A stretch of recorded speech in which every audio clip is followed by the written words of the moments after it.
Bias response teams on college campuses. Orwellian, but comedy gold. Next on Campus Roundup.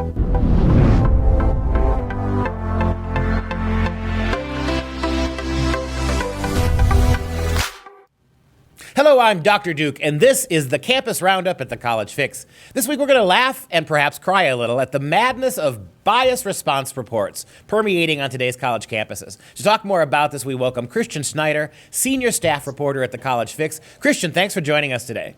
Yeah, thanks for having me, Dr. Duke. You have done a lot of good work on this. Not enough people are talking about this. First of all, give us a quick overview. What are bias response teams on college campuses?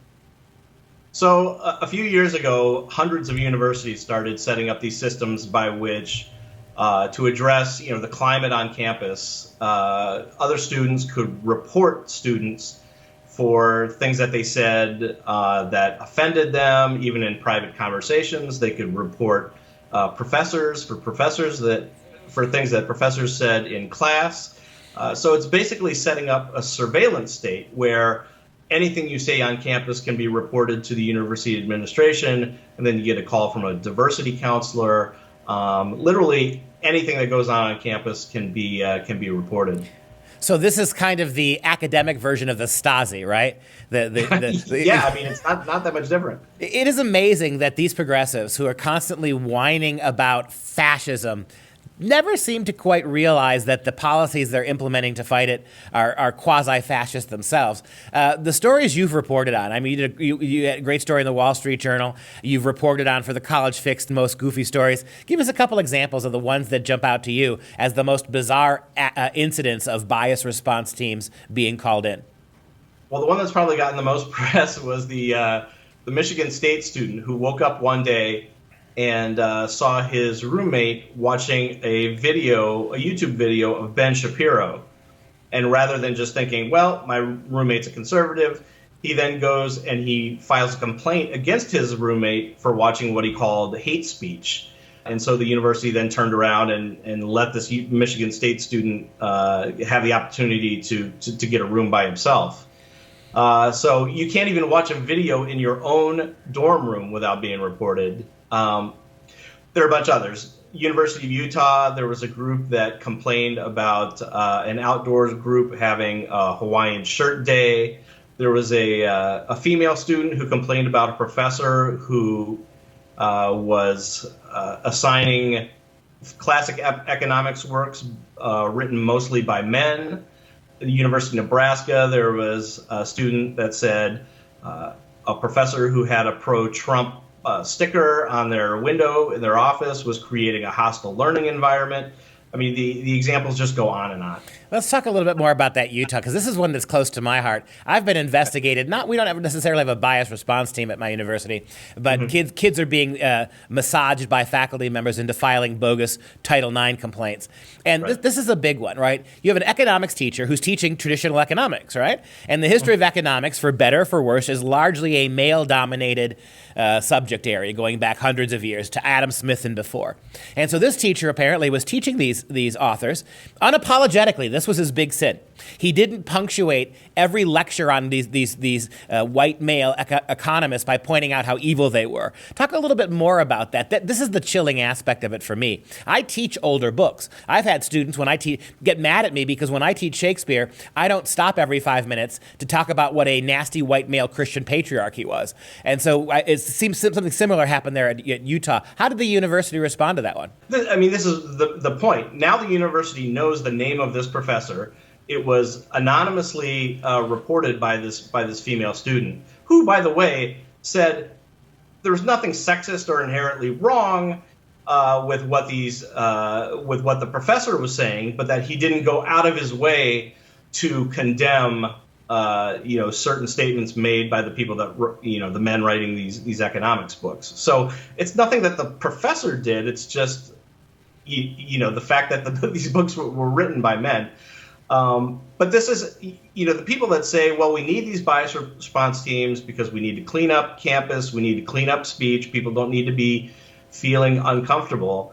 And so they're harmless, really, because they don't rush into classrooms and shut down free speech or tell people that they can't say things. But they are really chilling on speech because anything you say in a private conversation could make you be hauled in front of a diversity counselor or a board, or if you're a professor, now your name is on the record, and there's something in your permanent file that could affect future employment, or kids wanting to take your class or whatever. Because these are, as I found out, a lot of these are public records. People can go in and find them. And you know as well as I do, in cases like this, the process is the problem, is the punishment, right? These bias response teams can't. You cannot actually go after a professor formally for that, but the complaint gets lodged, and then a series of complaints build up, and sooner or later, this is my personnel file 101. You've never been found guilty of anything, but you've been accused enough times. I actually had an administrator tell me that, there's a separate file on campus besides your personnel file, there's what they call a multiple offender file in many places, where even though you've never been found guilty, if you get complained about a couple of times, they stick you in a separate file and they monitor that. Let me ask you this. I was reading all the examples, and you've done a lot of over 300 open records requests on this kind of stuff. Have you ever found an incident when a conservative kid or a Republican kid or a Christian kid was actually filing a complaint? There have been some spots where that's happened. I forget which school it was. It may have been Virginia Tech, where there was a religious group who's going door to door in the dorms, giving out questionnaires, handing out leaflets, things like that. And the university, the RAs through the university, shut them down. So they actually did go to the bias response team and file a report saying we are being persecuted for our religious views, which in this case, it seems like they may have been. There was at one university, there was a student who was wearing a Reagan Bush 84 T-shirt, and a female student came up and started swearing at him for that.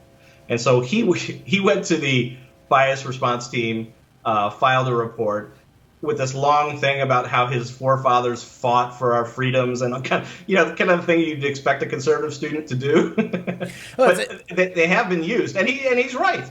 Well, what's interesting is I read all the stories in your article. In those two instances you mentioned, it seemed like you had a point, right? You only complained because you were shut down from passing out your Christian message by university people. It's bizarre. Let me ask you one more question here.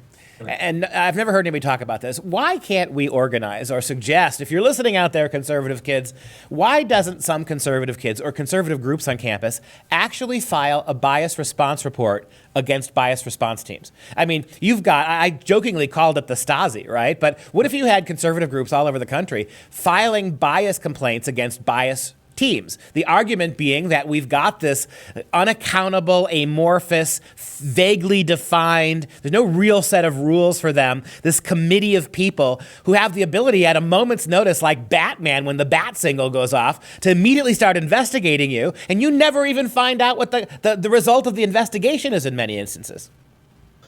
There have been instances of that, where some of the first ones that I found were, I guess, conservative students saying, this whole system is rigged against us, and so they therefore filed a bias complaint against the bias system.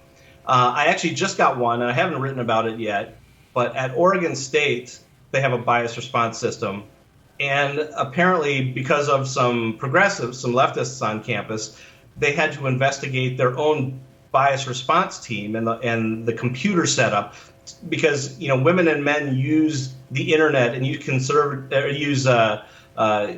technology in different ways. They had to make sure that the bias response computer system was welcoming to both genders.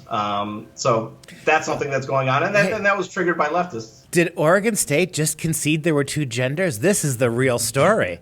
Holy cow. They've made it specific to two genders. I think we got to call the bias response team on whoever said that at Oregon State University.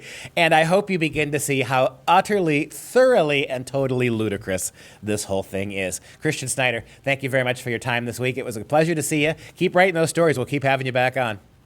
And be sure to follow The College Fix on Facebook, Twitter, and Parler. For the Campus Roundup, I'm Dr. Duke, and we'll see you next time.